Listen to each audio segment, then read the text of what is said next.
జై గురుదత్త. శ్రీ గురుదత్త. అనాదిగా భగవంతుడు ఉన్నాడు, ఉంటాడు, తన బిడ్డలందరినీ రక్షిస్తున్నాడు అని సూచించడానికి పురుషోత్తమపట్నం కొండపావులూరు ఆంజనేయస్వామి ప్రతిష్టాపననే దీనికి ఉదాహరణ నిస్సంకోచంగా చెప్పచ్చు. పురుషోత్తమపట్నం అనే గ్రామం కొండపావులూరు అనే ఊరు పక్కనే ఉంది.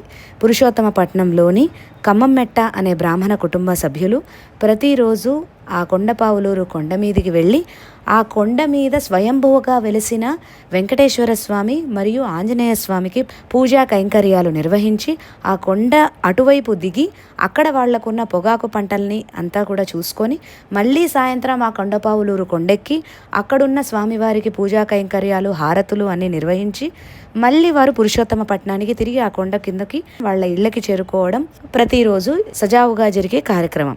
కాలాంతరంలో ఆ పురుషోత్తమపట్నంలోని కమ్మమెట్టు అనే బ్రాహ్మణ కుటుంబంలోని సభ్యులు తగ్గిపోవడం, వాళ్లకున్న పొలాలన్నీ కూడా తగ్గిపోవడం, కొండెక్కి ఆ స్వామివారికి పూజా కైంకర్యాలు నిర్వహించడం అనేది తగ్గిపోవడం జరిగింది. అలాంటి సందర్భంలో నూజివీడులోని జమీందార్ గారి కలలో శ్రీ వెంకటేశ్వర స్వామి కలలో కనిపించి నాకు ఇక్కడ పూజా కైంకర్యాలు జరగట్లేదు అని చెప్పడం, జమీందార్ గారు స్వామివారిని అక్కడి నుంచి తరలించి నూజివీడులోని కోవెలలో పునఃప్రతిష్ఠ చేయించి కైంకర్యాలు నిర్వహించడం జరిగింది. అయితే ఆంజనేయ స్వామి కూడా స్వయంభూగా ఆ కొండ మీద ఉన్నారు. ఆంజనేయ స్వామిని తీసుకురావడం కోసం ప్రయత్నించినప్పుడు కొండపావులూరు కొండ మీద నుంచి కిందకి గ్రామంలోకి చేరుకోగానే ఆ గ్రామం దగ్గర ఉన్న ఒక పెద్ద రావి చెట్టు కింద ఆంజనేయ స్వామి ఇక కదల్లా. ఆ బండి చక్రాలు కూడా విరిగిపోవడం, ఆంజనేయ స్వామి అక్కడే రావి చెట్టు క్రిందనే ప్రతిష్టాపన అయిపోవడం జరిగింది. కాలాంతరంలో ఆంజనేయ స్వామికి దగ్గరలో రామాలయాన్ని నిర్మించడం జరిగింది.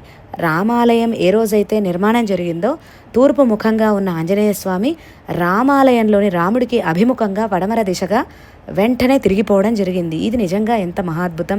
ఎత్ర ఎత్ర రఘునాథ కీర్తనం తత్ర తత్ర కృతమస్తకాంజలిం భాష్పవారి పరిపూర్ణలోచనం మారుతిం నమత రాక్షసాంతకం అన్నట్టుగా ఎక్కడెక్కడైతే రామనామాన్ని భజిస్తారో అక్కడక్కడ హనుమంతుడు ఉంటాడుగా.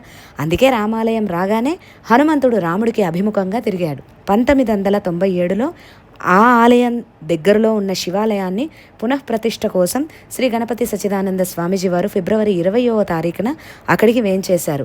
అక్కడ నుంచొని స్వామీజీ వారు కొండపావులూరు కొండ మీద హనుమంతుడు కనిపిస్తున్నాడ్రా అని చెప్పడం జరిగింది. ఈ విషయాన్ని అక్కడున్న సభ్యులు విన్నారు. స్వామీజీ వారు 2003 సంవత్సరం అక్కడ దత్తగుడి ప్రతిష్టాపన కూడా చేయడం జరిగింది.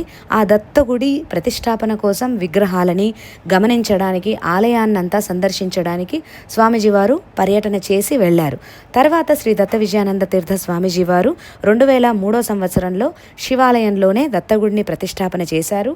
తర్వాత 2022లో మళ్ళీ ఆ క్షేత్రాన్ని సందర్శించడం కోసం శ్రీ దత్త విజయానంద తీర్థ స్వామీజీ వారు అక్కడికి వచ్చిన సందర్భంలో కొండపావులూరు కొండ మీదకి కూడా వెళ్ళారు. అప్పటికే అక్కడ 2 అడుగుల ఆంజనేయ స్వామిని సాంబయ్య అనే కొండపావులూరు భక్తుడు ప్రతిష్టాపన చేయించారు. శ్రీ దత్త విజయానంద తీర్థ స్వామీజీ వారు ఆ కొండపావులూరు కొండ మీద కొంచెం సేపు ధ్యానం చేసుకొని అక్కడున్న భక్తులందరికీ కూడా 18 అడుగుల ఆంజనేయ స్వామిని ఇక్కడ ప్రతిష్టాపన చేయాలి అని సూచించడం జరిగింది.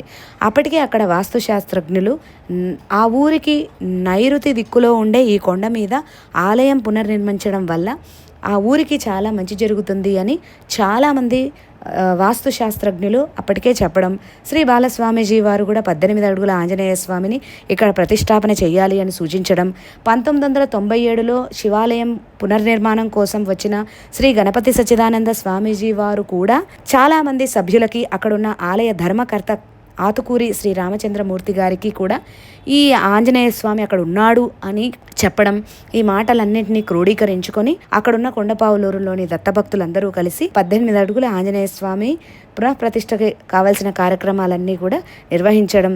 2024 ఫిబ్రవరి 14వ తారీఖున శ్రీ దత్త విజయానంద తీర్థ స్వామీజీ వారి చేతుల మీదుగా 18 అడుగుల ఆంజనేయ స్వామిని ప్రతిష్టాపన చేయడం, ఇదంతా కూడా సజావుగా జరిగింది. ఇంత పెద్ద మహిమాన్వితమైన కొండపావులూరు శివదత్త క్షేత్రంలో సహస్ర సంపూర్ణ భగవద్గీత పారాయణం చేయాలి అని అక్కడున్న దత్తభక్తులు, ఆతుకూరి శ్రీ రామచంద్రమూర్తి గారు, ఆలయ ధర్మకర్త గారు మరియు రమా వైదేహి రామశేషు దంపతులు, అక్కడుండే చాలామంది కొండపావులూరులోని దత్తభక్తులందరూ కూడా కృషి చేశారు. అందులో భాగంగా అక్టోబర్ 26వ తారీఖు ఆదివారం ఉదయం 10 గంటలకి సహస్ర సంపూర్ణ భగవద్గీత పారాయణం 18 అడుగుల ఆంజనేయ స్వామి వారి సన్నిధిలో కొండపావులూరు కొండ మీద ఈ సహస్ర సంపూర్ణ భగవద్గీత పారాయణం 1000 మందితో చేయాలి అని సంకల్పించడం జరిగింది. ఇంత పెద్ద మహా కార్యక్రమానికి, ఇంత పెద్ద మహిమాన్వితమైన క్షేత్రానికి ఎవరెవరైతే వస్తారో వాళ్ళకి ఆంజనేయ స్వామి అనుగ్రహం ఉంటుంది, దత్తప్రభుల యొక్క అనుగ్రహం ఉంటుంది అని చెప్పాలా? అందరూ ఈ కార్యక్రమంలో పాల్గొని శ్రీ దత్తప్రభువుల యొక్క అనుగ్రహానికి పాత్రులవ్వండి. శ్రీ స్వామీజీ వారు ప్రతిష్టాపన చేసిన ఆ శివదత్త క్షేత్రం యొక్క మహిమాన్వితమైనది అని మనకు ఈ ఆలయ నిర్మాణ కథ విన్నప్పుడే ఈ క్షేత్ర దర్శనం ద్వారా, ఈ క్షేత్ర మహిమ ద్వారా మనందరికీ తెలుస్తుంది. ఇంతటి మహిమాన్వితమైన శివదత్త క్షేత్రంలో జరుగుతున్న సహస్ర సంపూర్ణ భగవద్గీత పారాయణానికి అందరూ ఆహ్వానితులే.